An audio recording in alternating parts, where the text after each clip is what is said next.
Welcome to Strip Coverlet, where we squeeze the bigger picture out of literature. I'm Adrian Ford, and I come to you today under mitigating circumstances. It's probably going to be very, very loud in here. That's because I have to have the front door open in order to get light. That's because I have promised 30 poetry discussions in 30 days for National Poetry Month. And there are mitigating circumstances because sometime last night, I will say about 9 hours ago, I lost my internet access. Without my internet access, I can't record this video because the software is from online. So I set up a mobile hotspot with my phone. I am a Luddite. Took me a very long time to be able to figure out how to do that. Took me a very long time to figure out that that was in fact a thing. And now, literally, I was going over my notes before making this video in order to hit the record button. I had to put the document you're looking at back up onto the top of the poem, and I lost electricity because I live apparently in a war zone, I suppose. So here we are. If you enjoy what I'm doing here, if you appreciate this, hitting the like button really does me a whole lot of good on the channel here. And I'm just getting a text message saying they know I'm out of power. I don't have power or the internet. This is the United States of America as we know it today. So, look, we're here for National Poetry Month. 30 poetry discussions in 30 days. We have Sundays with Sylvia Plath. We have Mondays with William Blake. Tuesdays with Edgar Allan Poe. Wednesdays with William Shakespeare. Dickinson Darkly on Thursdays. Hopefully nothing else goes wrong that takes me more time than necessary so I can't get this series to you as I want to present it. And Frost Fridays. But here we are, the very beginning of the month, with Charles Bukowski. Slumming Saturdays with Charles Bukowski. We're here for the poem Nirvana. And look, hey, superliminal messaging. In the description below, there is a link to my personal channel. Go over there. Hit the subscribe button. It would do me a lot of good. I would be gracious and feel loved. I would be one step closer to Nirvana. Please do this for me. Anyway, here we go. On to the poem Nirvana from Charles Bukowski. Not much chance. Completely cut loose from purpose. He was a young man riding a bus through North Carolina on the way to somewhere, and it began to snow. And the bus stopped at a little cafe in the hills, and the passengers entered. He sat at the counter with the others. He ordered, and the food arrived. The meal was particularly good, and the coffee. The waitress was unlike the women he had known. She was unaffected. There was a natural humor which came from her. The fry cook said crazy things. The dishwasher in the back laughed. A good, clean, pleasant laugh. The young man watched the snow through the windows. He wanted to stay in the cafe forever. The curious feeling swam through him that everything was beautiful here. That it would always stay beautiful there. Then the bus driver told the passengers that it was time to board. The young man thought, I'll just sit here. I'll just stay here. But then he rose and followed the others to the bus. He found his seat and looked at the cafe through the bus window. Then the bus moved off, down a curve, downward, out of the hills. The young man looked straight forward. He heard the other passengers speaking of things, or they were reading or attempting to sleep. They had not noticed the magic. The young man put his head to one side, closed his eyes, pretended to sleep. There was nothing else to do.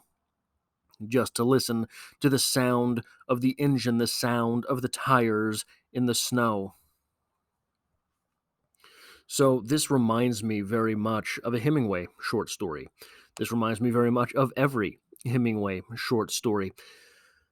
And I think if we're going to sort of try to get something out of this poem, it's going to do us the most good to start with the title Nirvana. There's a reason it's titled Nirvana, so I have pulled up from Wikipedia, Nirvana, literally blown out, as in an oil lamp. is a concept in Indian religions, Buddhism, Hinduism, Jainism, and Sikhism, that represents the ultimate state of soteriological release, the liberation from dukkha, suffering, and samsara, the cycle of birth and rebirth. In Indian religions, nirvana is synonymous with moksha and mukti.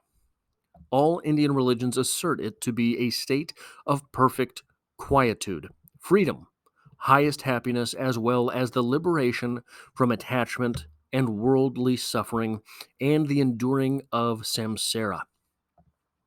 The round of existence of samsara, the round of existence.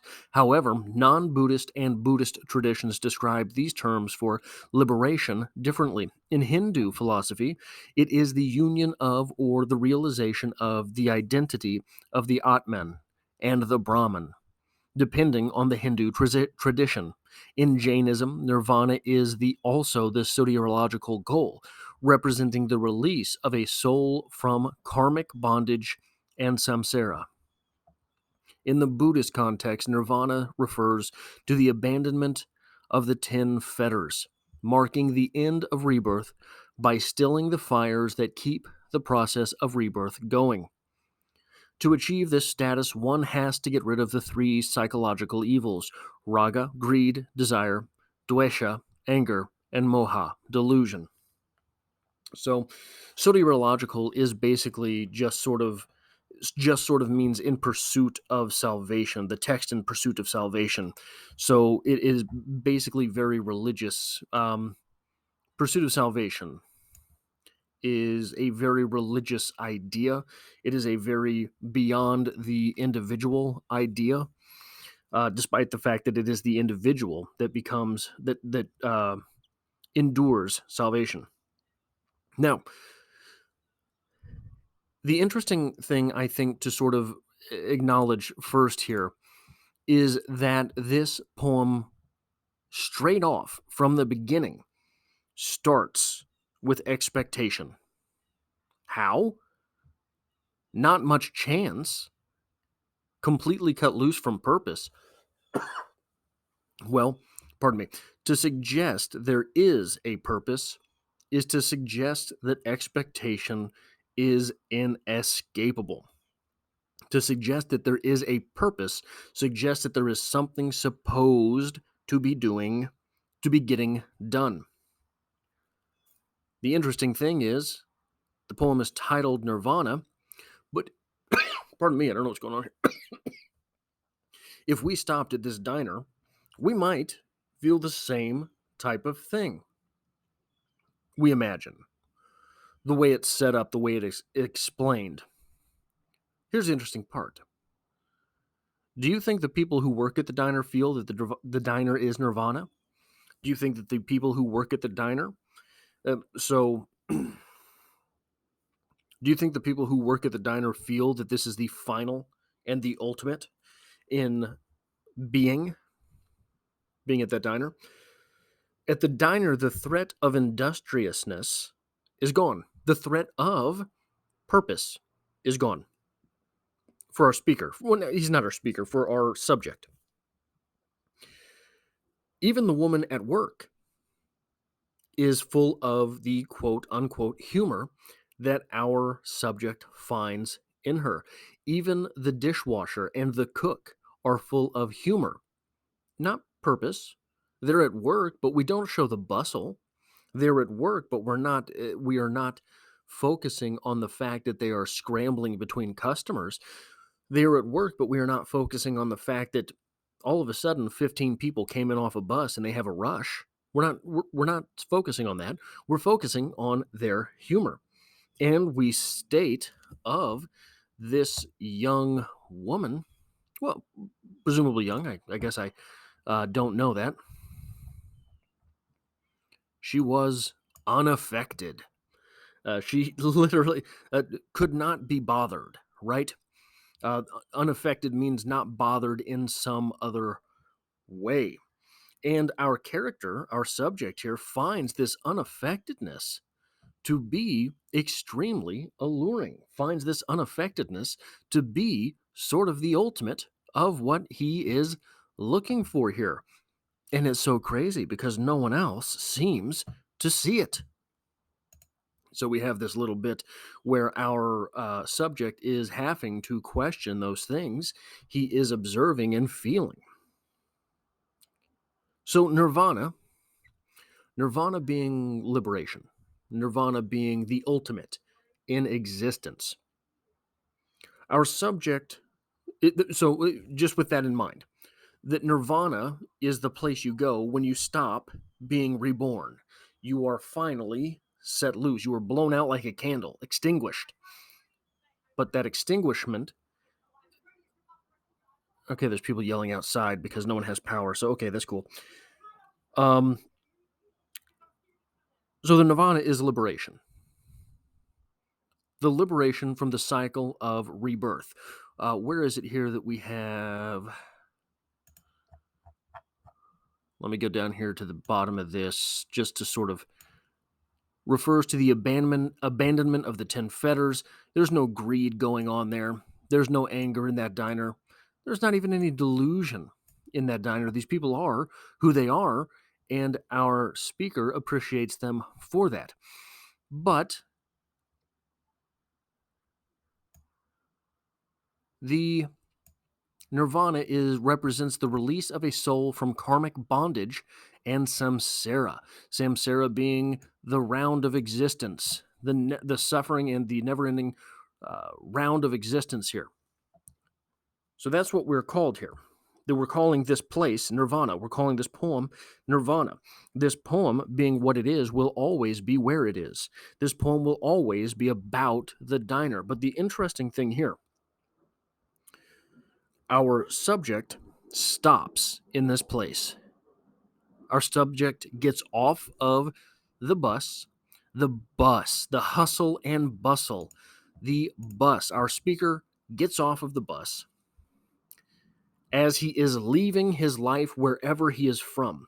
That expectation, cut loose from expectation. Boom, he's left someplace. Wheedles his way into this diner, finds this amazing little place and says, maybe I'll stay here. But when everyone else gets up to go, he just leaves too. He abandons what it is he wanted and decides to just go with the crowd. This is our subject leaving one life, finding Nirvana, and then leaving Nirvana to be reborn someplace else. I can't speak for you. Personally, this has happened to me. Not the Nirvana part, but leaving a life one place, starting a life again someplace new. So I've lived in 3 cities, moved cities 4 times. Does that make sense? Kansas City to St. Joe to St. Louis to Kansas City. Each time you feel a rebirth. Each time you feel anew.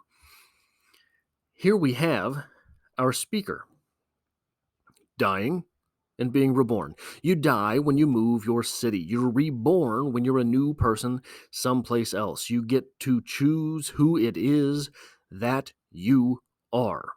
You are something new, something different. You are a conscious set of decisions. You are not the sort of baggage that your history has laid upon your door.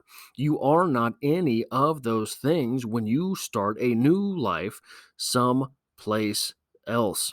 Our character here, our subject in this poem, was leaving whatever life it was that he had at the beginning of this poem. Our character was leaving the purpose he had. He's cut loose from the purpose he had. He didn't feel his previous life had much chance about it. There wasn't much, he couldn't go up much. He was full of that greed. He wanted something better for himself.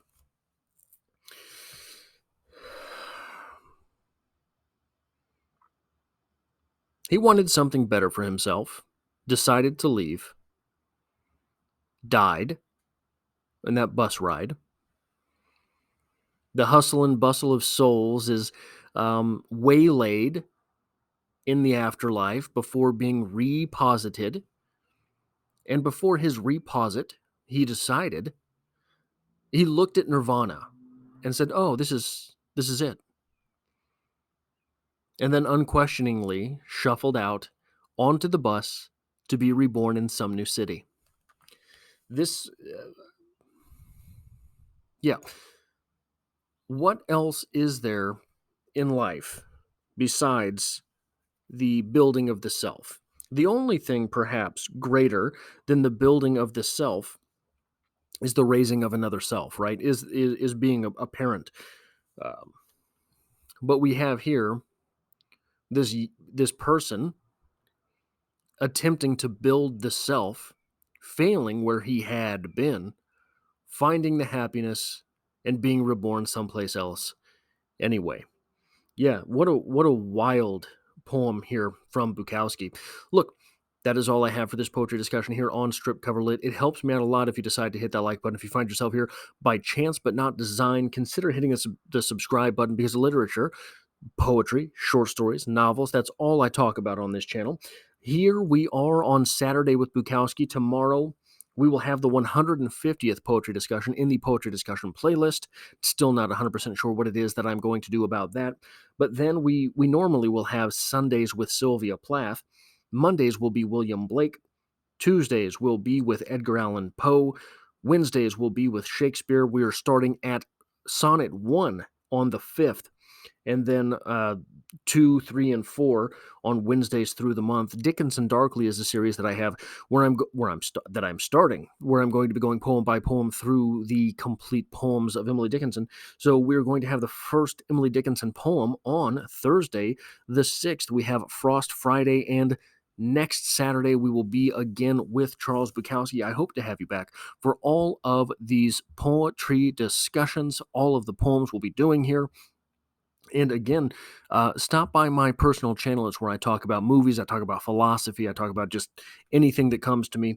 And it would mean a lot to me if you went over there and hit the subscribe button there as well. Hey, I hope to have you back tomorrow for the next one.